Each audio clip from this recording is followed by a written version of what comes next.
Seems to start with you. That must feel really good, particularly after 3 in a row. It must be a bit of a monkey off the back. Not so much monkey off the back, but I was just really proud of the group. I thought, played really strongly first half, like really strongly, and then, momentum was going to turn at some stage, and it did, and we were able to sort of navigate that and then get back on track. So I thought, Chaz and Turbo, Jazz Tavunga, Jake Simpkin, very influential tonight, along with some others like Amole. So I was really proud of the group. Was that what was most pleasing, was when you did weather that storm and they came out sort of in that second, they looked to be getting back to getting some momentum? Was that what was impressive? Definitely, yeah, because I think that's something, we're playing against obviously a team that's won the last 4 premierships and playing away from home. We sort of had to navigate that little period there. And as I said, our leaders were great tonight, and they were able to do that. And I was really proud of the group. Amole Olakau'atu's try taken out Dylan Edwards' hands, that was really awesome to watch. Yeah, I got a bit excited. I don't normally get too excited in the box, but I got excited there tonight on that try. But it was pretty special.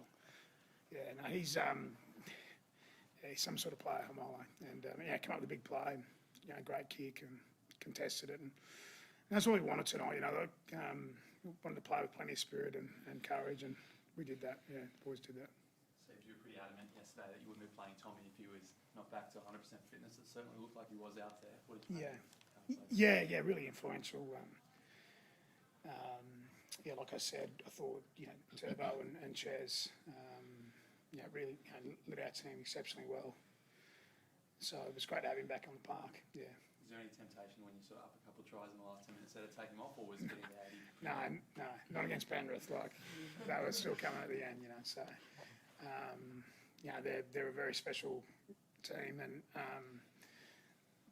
we were up by a couple of tries there towards the end, but there was no temptation because they kept coming, and we needed to be really strong with our finish. I remember a couple of years ago, you said you couldn't beat Penrith playing like Penrith. I think it was after the game that you did that kicking duel with Rugby. Yeah, it didn't go well, did it? That's great. It's one of the best, that one. But tonight it felt like you almost did kind of, particularly in that first half, out Penrith a little bit. It was really sort of clean game, lots of handling stuff. Yeah, it was a really clean game, and the guys executed really, high level. I think it was over 90% completion rate. And you're probably right. We put a bit of pressure on. The boys' kicking game was good. Our kick sprint was really good. But I also thought that we used our weapons, and that's probably what I was talking about a couple of years ago. Trying to use our weapons and not copy others, and I still feel like we do that. But we built the game. We built the game, and that's what was pleasing.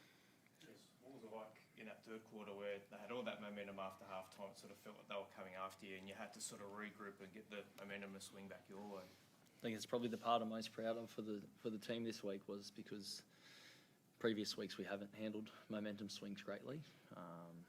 So for us to acknowledge that tonight, to somewhat halt the momentum and finish the game off, I'm really proud of the team for that. Sebs, just on the officiating tonight, obviously no one wants to bash the refs, but from where we were sitting, those 2 Simpkins looked a little soft. Did you feel like we've overcorrected at all? Yeah, well, I don't think it was just tonight. I've watched all the games over the weekend, or most of them anyway, and I feel like, potentially just needs to be looked at, because there's some tackles that look very similar, and some are getting sin bin, some aren't getting sin bin. I don't have an answer. I think it's a really tough job for the referees, I've got to say. They're only trying to officiate to the directives they're given from above. And it's really difficult for them, but I think there does need to be some sort of correction or looking at, I don't have the answer, I've got to say. What's the plan for the bye? Do you go away? Do you go into camp? Have time off? Time off, mate. Yeah, I've said this before. We had a period where we had 5 games in 25 days, which is very, very unusual. The boys were really good because we had a long prep this week, but this has been in our calendar from day one, and so the guys get a good break this week, and they need it. We need it. Jez, what's your feeling about that? The way the game is being officiated at the moment, is there anything that you think could be done differently or done better? We just echo Sebs' thoughts. It's a really tough situation for the referees, because they're only just out there doing their best, and the bunker obviously has different vision that they can sort of comment on. So yeah, there's a lot of moving pieces to it, so I understand it's difficult, but you know, obviously when there's lots of people going to the sin bin, it can have an impact on a game of footy. So they're just doing their best out there, and I'm sure over the next couple of weeks we'll find a balance. Thank you, guys.